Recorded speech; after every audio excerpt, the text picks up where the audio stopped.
अस्सलामुअलैकुम नाज़रीन, धरती टीवी में भलीकार मां आया मंजर अजीज सबका पेरा शामिल कंदासीं हिन वक्त जूं हेडलाइन।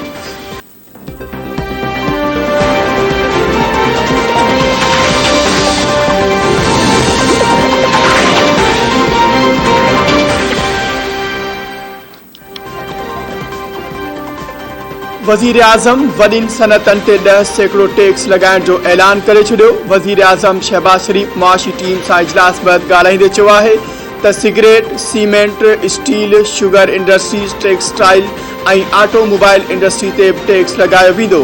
वज़ीर आज़म जो चवणु आहे त अवाम खे रिलीफ फराहम करण लाइ हू सनअतनि ते टैक्स लॻाए रहिया आहिनि। इंडस्ट्रीज ते टैक्स लॻाए ग़रीब खे बचायो वियो आहे।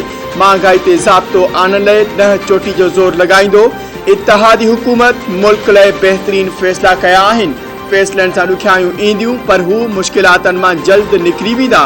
मुल्की मईशत तबाह थी वई आहे। IMF वधीक शर्त न लॻाया त मुआहिदो थी वेंदो।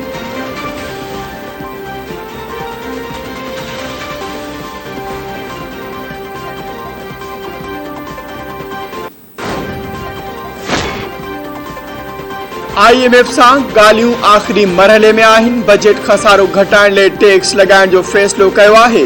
नाणे वारे वफ़ाक़ी वज़ीर मिफ्ताह इस्माइल चयो आहे त हू वॾिन सनअतनि ते टैक्स लॻाए रहिया आहिनि। मुल्क जो जे ॾेवालो थियण वारो ख़तरो टरी वियो आहे।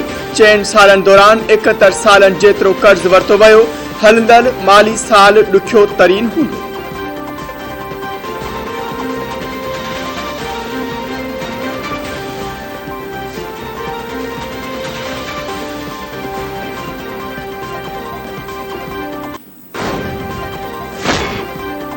वज़ीर आज़म पारां सुपर टैक्स जे ऐलान खां पोइ पाकिस्तान स्टॉक एक्सचेंज करप्शन करे वई। 100 इंडेक्स में 2055 पॉइंट्स जी घटिताई रिकॉर्ड। इंटर बैंक में डॉलर बि 67 पैसा महांगो थी वियो। डॉलर 270 रुपया 90 पैसनि जो थी वियो।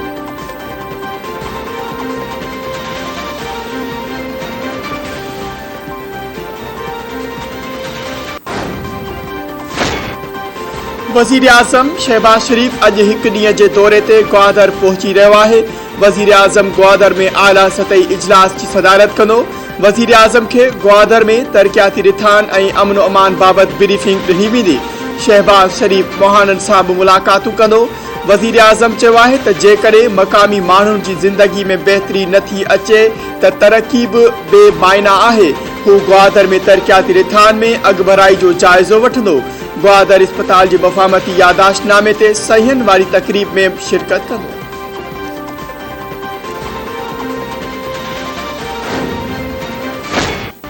सिंध में मकानी चूंड शेड्यूल मूजिब थींदी। सिंध हाई कोर्ट फ़ैसिलो ॿुधाए छॾियो।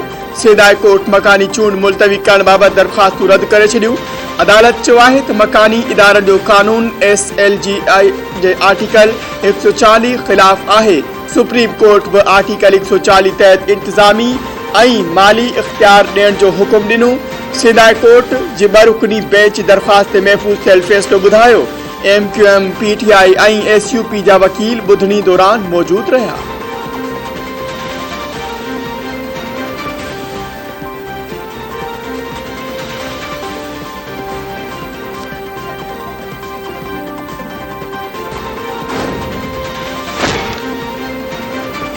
इस्लामाबाद जी अदालत लॉन्ग मार्च ऐं भॼ वारे केस में इमरान ख़ान जी ज़मानत मंज़ूर करे छॾी।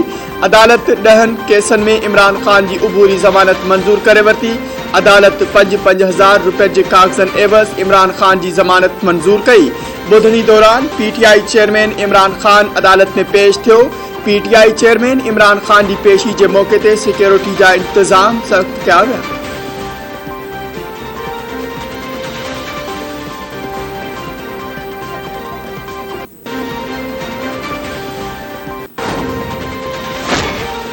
सिंध ऐं लाहौर हाई कोर्ट में जजनि जी मुक़ररनि बाबति जुडिशल कमीशन जो इजलास तलब। सिंध हाई कोर्ट जे 6 नवनि एडिशनल जजनि लाइ जुडिशल कमीशन जो इजलास 28 जून ते थींदो। लाहौर हाई कोर्ट में 13 एडिशनल जजनि जी मुस्तक़िल लाइ जुडिशल कमीशन जो इजलास 29 जून ते थींदो। सिंध हाई कोर्ट जे एडिशनल जजनि लाइ अमजद अली भयो, साद कुरैशी, राशिद सोलंगी, ख़ादिम सूमरो, अब्दुर रहमान, खुरम ऐं अरबाब ख़ान जे नालनि ते ग़ौर कयो वेंदो।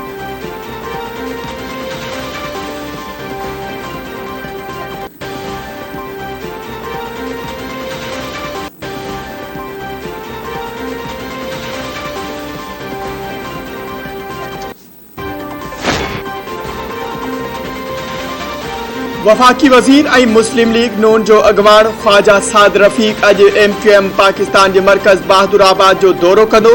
MQM की राब्ता कमेटी से मुलाकात में मुल्क की सियासी ऐं माशी सूरत हाल ते ख्यालन की देवट कई वेंदी।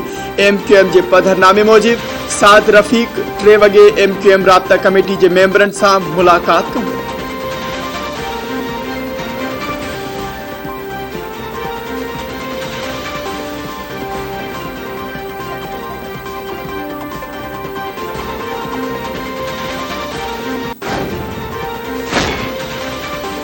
कराची के मुख्तलिफ इलाकन में बिजली की लोड शेडिंग अवाम परेशानी में वठजी वो। शेरशाह, गुलिस्तान जोहर, मलीर, शाह फैसल, कोरंगी, औरंगी टाउन, गुलशन इकबाल में वक्फे वक्फे से बिजली की डिगी लोड शेडिंग सबब अवाम परेशान।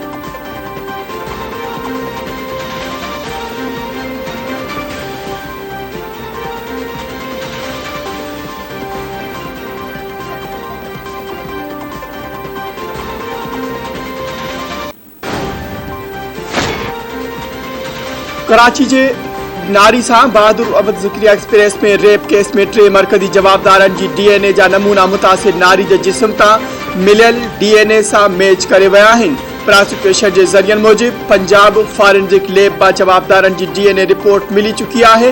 रिपोर्ट में 3 जवाबदारन की DNA जा नमूना मुतासिर नारी के जिस्म में मिलियल नमूनन से मैच करे विया आहिनि। मुतासिर नारी 2 जवाबदारन की सुञाणप करे चुकी है। अदालत मुतासिर नारी जो बयान भी कलम बंद करे वरतो है।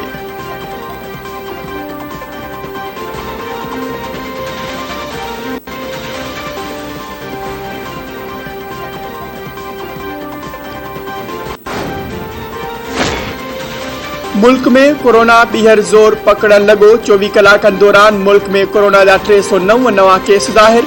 सेहत के कौमी इदारे मूजिब मुल्क में कोरोना के हाकारी केसन की शिरह 2.22% रिकॉर्ड कई वही। कोरोना में वरतल 80 मरीजन की हालत गणती जोगी है।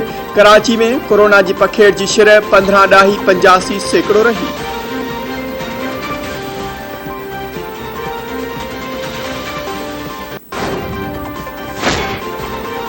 कंबर में 800 लेडी हेल्थ वर्कर की इलेक्शन में ड्यूटी लगाने खिलाफ धरणो।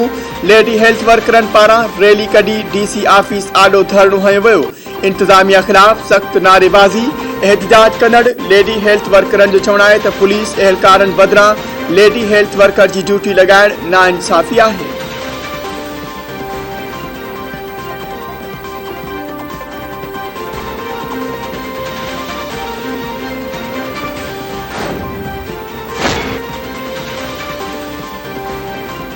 अमरीकी सेनेट गन सेफ्टी बिल मंजूर करे वरतो। बिल की हिमायत में 65 ऐं मुखालिफत में 33 वोट पया।